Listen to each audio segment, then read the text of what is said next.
সময় যেত এই কি হয় খারাপ দেওয়া যায় মানে ঝাপসা দেওয়া যায় যে কিন্তু একবারে তো রোদ দিলে পরিষ্কার আমার সামনে দুইটা পাহাড়, ওই যে পিছনে আর সামনে এই দুইটা পাহাড় তুলনা করলে কোনটাকে বড় মনে হয় কেউ? Which one looks bigger? The next one, right? Bigger, looks bigger. হ্যাঁ, কিন্তু এর আগেটা ছোট। কিন্তু আমরা যখন ওই পরে এই পাহাড়ে ছিলাম তখন এই পাহাড়টাকে বড় মনে হচ্ছিল। হ্যাঁ, অনেকটা ওই যে রবীন্দ্রনাথের একটা কবিতা আছে না, কবিতার নাম কি যে, কবিতা মনে নাই, কবিতার নাম মনে নাই, কিন্তু দুইটা লাইন খুব বিখ্যাত। লাইন দুটা কেউ কেউ? নদীর এপার কহে ছাড়িয়া নিঃশ্বাস, ওপারেতে সর্বসুখ আমার বিশ্বাস। নদীর ওপার বসি দীর্ঘশ্বাস ছাড়ে, কহে যাহা কিছু সুখ সকলে উপারে। না, নর্দমার ওই পাহাড়ে উঠলে মনে হয় এই সামনের পাহাড়টা বড়, আর আমরা এখন এখানে আছি, পরের পাহাড়টা মনে হচ্ছে।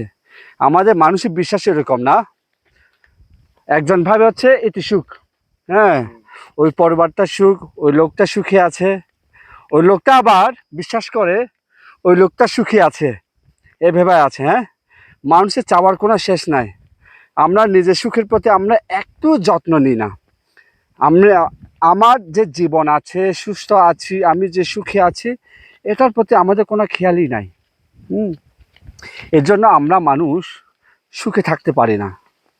হ্যাঁ, নিজেদেরকে মূল্যায়ন করি না, খালি মানুষের জীবন নিয়ে মূল্যায়ন করি, মানুষের জীবন নিয়ে কি বলে যাচাই বাছাই করি, মন্তব্য করি।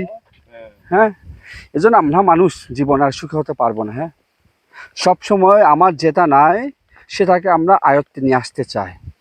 চাঁদকে কাছে পেতে চায়, সূর্যকে কাছে পেতে চায়, সূর্যকে নিয়ন্ত্রণে আনতে চায়। এজন্য মানব জীবনে আর সুখের সম্ভব না যারা না নিজের জীবনের প্রতি কোনো ইয়া নাই। ও দা নমস্কার, গড় ইউথ না তোর ও মার তুই আমার যত্ন নেই হাম গড়ি গড়ি তোর বাপি তো গোটা পাহাড় বানে ফেলাই পাহাড় বানে ফেলাই ও মা চাই লালই কি কয় ও মা বেতন নালাগে দল ব্যথা লাগে নয়? ও গাছ তুলি তুলি। তোর নাম খেতে দা? এটা হচ্ছে প্রাকৃতিক ভাবে বডি বিল্ডিং। ও ব্যথা লাগে ঘুরে ঘুরে চাপ পড়ি ওই দিদি। বাহ, এই তো ঘর। অবশেষে আমরা জনবসতিতে পৌঁছে গেলাম।